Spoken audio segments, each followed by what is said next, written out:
Bismillahirrahmanirrahim. Assalamualaikum warahmatullahi wabarakatuh.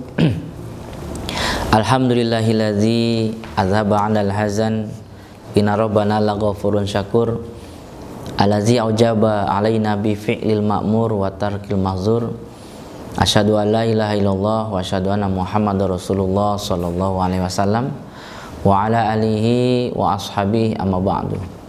Saudaraku sekalian yang semoga seluruhnya semua dirahmati oleh Allah, sebagai manusia yang diberi kewajiban oleh Allah menyembah kepadanya atau beribadah, tentunya dengan didasari ketakwaan dan keimanan kepada Allah yang tinggi, semua dari kita berusaha memaksimalkan apa yang ada untuk meraih ridhonya tentunya.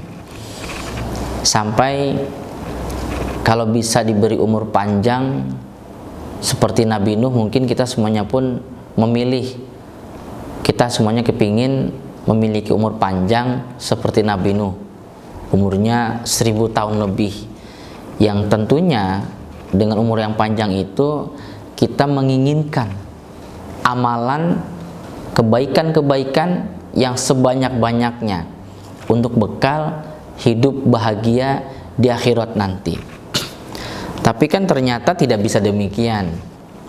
Di umatnya Nabi Muhammad ini usia yang Allah berikan tidak banyak, rata-rata antara 60 sampai 63, 50, 60, 63, 65, Nabi saja sampai 63. Umur 70, 80, bahkan 90 itu hanya sedikit orang, tidak banyak, sangat jarang, dan itu merupakan suatu keutamaan yang Allah berikan kepadanya.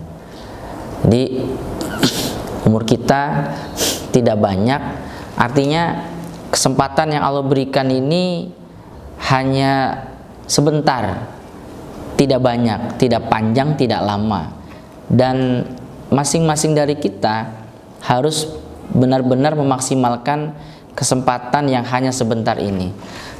Karena kalau sampai nanti ternyata umur kita pendek dan kita belum puas dalam beramal, tentunya memang nggak ada puasnya ya. Artinya kita termasuk golongan yang muqtasidun, golongan yang ibadahnya sedang-sedang saja, tidak termasuk yang sabiqun bil khairat, atau nauzubillah min zalik, kalau termasuk zolimun li nafsi. Ini jangan sampai terjadi. Begitu meninggal dunia, akhirnya menyesal dengan amalan yang sangat sedikit. Dan oleh sebab itu, di samping kita berusaha banyak dalam beramal, kita pun harus cerdas. Amalan-amalan apa yang kita prioritaskan, yang dengan amalan yang kita prioritaskan itu harapannya adalah walaupun kita sudah meninggal dunia, tapi seperti orang hidup. Maksudnya bagaimana itu? Kita sudah mati, tapi kita seperti orang hidup. Orang yang sudah mati, secara logika dia tidak akan bisa mendapatkan pahala lagi, karena orangnya sudah mati, sudah tidak bisa beramal lagi. Tapi ternyata ada amalan-amalan yang ketika dikerjakan oleh orang iman ketika hidup, dan setelah dia meninggal dunia, amalan-amalan tersebut ternyata masih tetap bisa menyusul dia di dalam kubur. Dia bisa menikmati amalan-amalan tersebut. Itu yang disebut dengan pahala jariyah.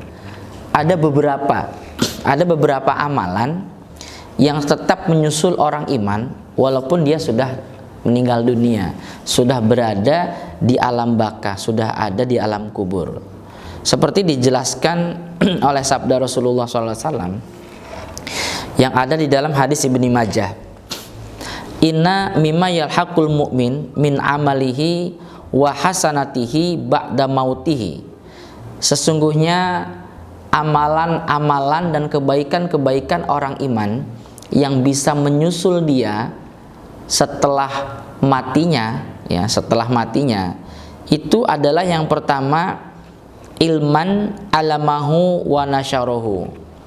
Ilmu agama yang dia ajarkan dan dia sebarkan. Saya pernah bahas di video yang sebelumnya tentang ilmu.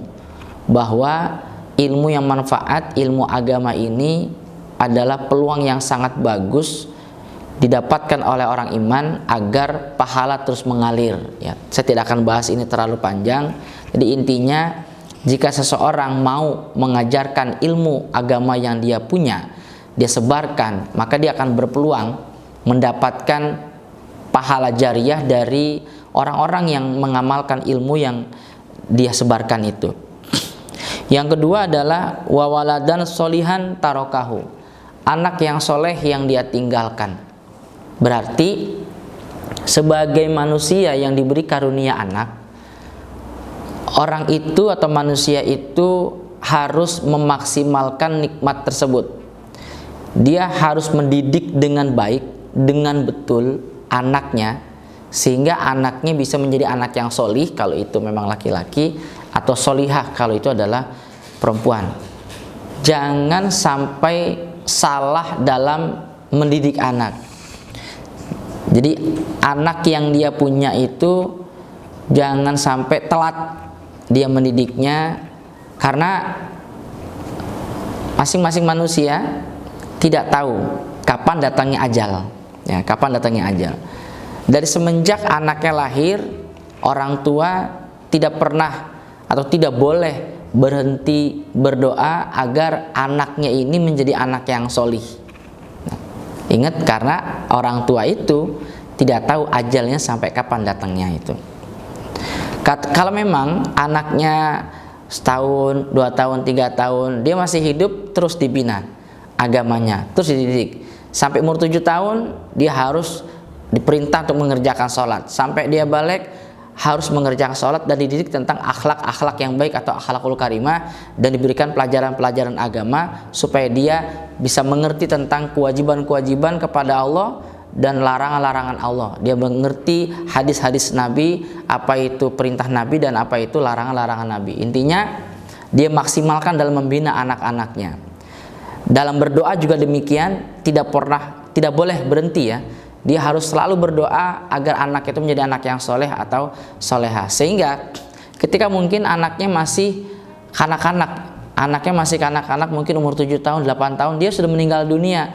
Tapi karena selama 8 tahun dia selalu berdoa agar anaknya dijadikan anak yang soleh atau soleha, maka Allah nanti akan kirim orang untuk mendidik anaknya agar betul-betul menjadi anak yang soleh atau soleha seperti doanya dia. Sehingga ketika dia di dalam kubur, anaknya sudah akil balik, anaknya selalu mendoakan dia, Robbik firli wali walidayya warhamhuma kama rabbayani shaghira. Ketika anaknya dewasa, dia sudah mampu di dalam ekonomi, mandiri dalam ekonomi, anaknya sering bersedekah, infak fisabilillah atau bantu orang, diniatin dari orang tuanya. Ketika datang Idul Adha, hari raya kurban, dia berkurban, dia niati dari orang tuanya. Itu buah dari orang tua tidak telat di dalam mendoakan anak, di dalam mendidik anak. Itu nomor 2. Nomor 3 adalah wa mushafan warasahu. Nomor 3, mushaf atau kitab yang dia berikan atau dia sodakohkan. Kitab Al-Quran, ya, mushaf Al-Quran disodakohkan kepada orang. Orang yang menerima sodakoh kitab dari dia berupa Al-Quran atau mungkin hadis, digunakan, dibaca, dipelajari. Ketika kitab itu dipelajari, kitab itu dibaca, maka menimbulkan pahala bagi yang membaca, bagi yang mempelajari. Dan orang yang mensodakohkan kitab itu pun mendapat aliran pahala. Contoh lagi, sodakoh Al-Quran di beberapa masjid, itu memungkinkan Al-Qurannya dibaca oleh orang-orang yang ibadah di masjid itu, kemudian pahalanya mengalir. Apalagi jika Anda berkesempatan untuk sodakoh kitab, sodakoh Al-Quran di Masjidil Haram, wah itu luar biasa lagi itu. Satu kebaikan di Masjidil Haram sama dengan 100.000 kebaikan di luar tanah haram. Jadi kita sodakoh satu kitab saja di Masjidil Haram, itu sama saja atau lebih baik daripada kita sodakoh 100.000 kitab di luar Masjidil Haram. Ditambah lagi, Al-Quran yang kita sodakohkan itu, yang kita taruh di Masjidil Haram, ternyata dibaca oleh orang-orang yang beribadah di Masjidil Haram. pahalanya pun dilipatkan hingga 100.000 kebaikan lagi. Dan memang tidak bisa sembarangan untuk sedekah Al-Quran di Masjidil Haram, karena ada standar Al-Quran yang diterima di Masjidil Haram. Kalau kita sembarang masukkan Al-Quran ke Masjidil Haram ternyata tidak standar, maka nanti ketika pemeriksaan oleh amil-amil yang ada di sana, petugas-petugas yang ada di sana, maka Al-Quran itu akan diambil dan dikeluarkan dari Masjidil Haram. Jadi perlu ada kerjasama dengan takmir yang ada di sana, Quran yang seperti apa yang bisa diterima untuk disedekahkan atau diwakafkan di Masjidil Haram. Jadi intinya kalau kita sedekah kitab, entah itu Al-Quran ataupun hadis, untuk dibaca atau dipelajari, maka selama kitab itu dibaca atau dipelajari oleh orang yang kita berikan, maka peluang pahala terus mengalir kepada kita. Yang ketiga, masjidan banahu, masjid yang dibangun. Ini sama halnya dengan kitab. Dengan kita membangun masjid, selama masjid itu digunakan untuk ibadah, maka pahala akan terus mengalir kepada kita walaupun kita sudah meninggal dunia. Bahkan ketika awal dia membangun masjid, mambana masjidan fid dunya banallahu baitan fil jannah. Walaupun masjid itu belum dipakai oleh orang-orang, ketika dia membangun masjid, maka Allah langsung bangunkan rumah untuk dia di dalam surga. Jadi kita sudah punya properti di surga. Ketika kita membangun masjid, walaupun masjid itu belum digunakan oleh orang, maka kita sudah punya properti di dalam surga, yaitu berupa Allah bangunkan rumah untuk kita di dalam surga. Yang kemudian nomor 5 adalah aubaitan libni sabil, rumah untuk para musafir. Jadi kita membangun rumah yang statusnya itu adalah untuk tempat istirahatnya para musafir. Jadi rest areanya para musafir. Jika sekarang bisa kita lakukan itu, wah, ini pahalanya sangat besar sekali nih, luar biasa, menolong para musafir. Kalau sekarang kan yang ada rest area itu yang bayar ya, rest area atau mungkin tempat penginapan, entah losmen, hotel, itu kan bayar. Kalau zaman dulu pernah Nabi Musa ya, Nabi Ibrahim itu memang rumahnya beliau nggak pernah dikunci, nggak pernah ditutup. Jadi rumahnya Nabi Ibrahim itu selalu terbuka dan sudah disiapkan makanan-makanan untuk menyambut siapapun yang datang, sudah disiapkan di atas meja. Jadi siapapun yang datang, entah itu musafir ataupun bukan, sudah diperbolehkan secara otomatis untuk duduk dan menikmati hidangan yang sudah ada. Ketika Nabi Ibrahim tahu ada tamu yang datang, ya siapapun orangnya, walaupun nggak kenal, karena memang sudah diikrarkan siapapun yang datang, itu kemudian Nabi Ibrahim akan menyambut dengan daging kambing muda.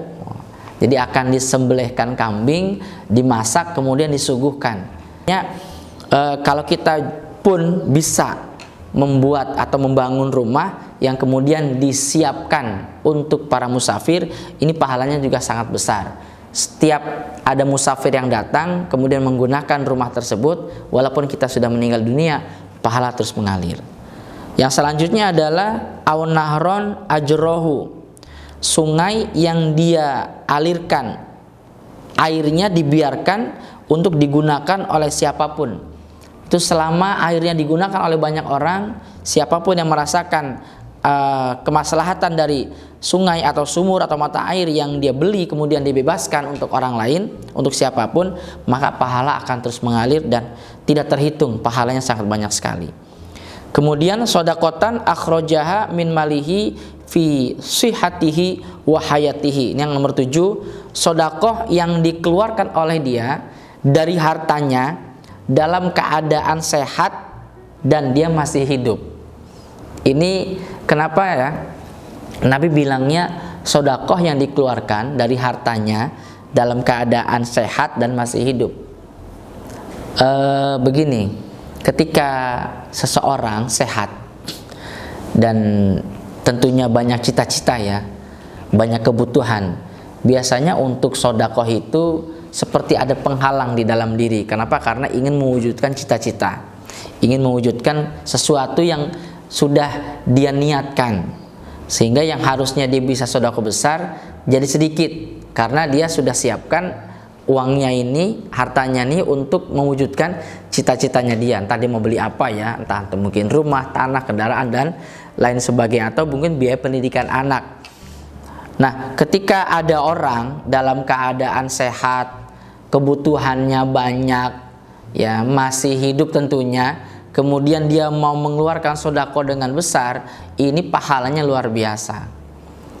Jika ada orang kaya dalam keadaan sakit-sakitan, bahkan tergolong sekarat, sudah hampir meninggal dunia, nyawanya udah nggak lama lagi akan dicabut, ya mungkin dia merasa seperti itu, kemudian dia mensedekahkan rumahnya yang ada 5, dia sedekahkan itu 4 atau 3 atau 2 untuk pembangunan masjid, dijual, diwakafkan, nanti uangnya itu untuk pembangunan masjid. Kemudian depositonya untuk anak yatim, tabungannya untuk fakir miskin dan lain sebagainya. Pokoknya dia sedekahkan, itu hal yang wajar. Kenapa? Dia merasa hidupnya tidak lama lagi, apalagi dokter sudah memvonis pahalanya nggak banyak itu sangatlah normal, ya sangatlah normal. Nah, yang dibahas di sini adalah sedekah yang dikeluarkan dalam keadaan sehat, butuh banyak kebutuhan, ya cita-cita, tapi dia dengan mengharap ridhonya Allah, dia keluarkan sedekah, sehingga sedekah itu digunakan untuk keperluan sabilillah, untuk ibadah, dan terus mengalir kepada dia walaupun dia sudah meninggal dunia. Nah, kata Nabi, yalhaquhu min ba'di mautihi, semuanya itu, tujuh-tujuhnya itu, 7 yang tadi saya sebutkan itu akan menyusul kepada orang iman itu setelah kematiannya. Nah, ini kita berharap, ya kita berharap di dalam kubur ditemani oleh amalan-amalan yang bisa kita andalkan, karena memang yang setia itu amal. Harta nggak setia, keluarga nggak setia. Kita nanti meninggal, diantar ke kubur, jasad kita itu kan diantar 3 kan, diantar keluarga, diantar harta, diantar amal. Yang balik berapa? 2. Keluarga kembali, harta kembali. Yang setia masuk ke dalam kuburan amal. Jadi harusnya mulai dari sekarang kita open, kita perhatian sama yang setia dengan kita. Ya bukan berarti kemudian menelantarkan yang 2, karena 2 ini, keluarga dan harta, itu bisa menjadi amalan yang setia, tergantung dari kita yang memanagenya. Mudah-mudahan kita termasuk orang iman yang ketika di dalam kubur nanti ditemani oleh 7 amalan tadi, sehingga di dalam kubur tersenyum karena diperlihatkan oleh malaikat atas izin Allah rumah kita yang asli, yaitu adalah surga Firdaus. Mudah-mudahan ya kita semuanya bisa mendapatkan hal itu. Demikian, mohon maaf atas segala kekurangan, semoga manfaat. Assalamualaikum warahmatullahi wabarakatuh.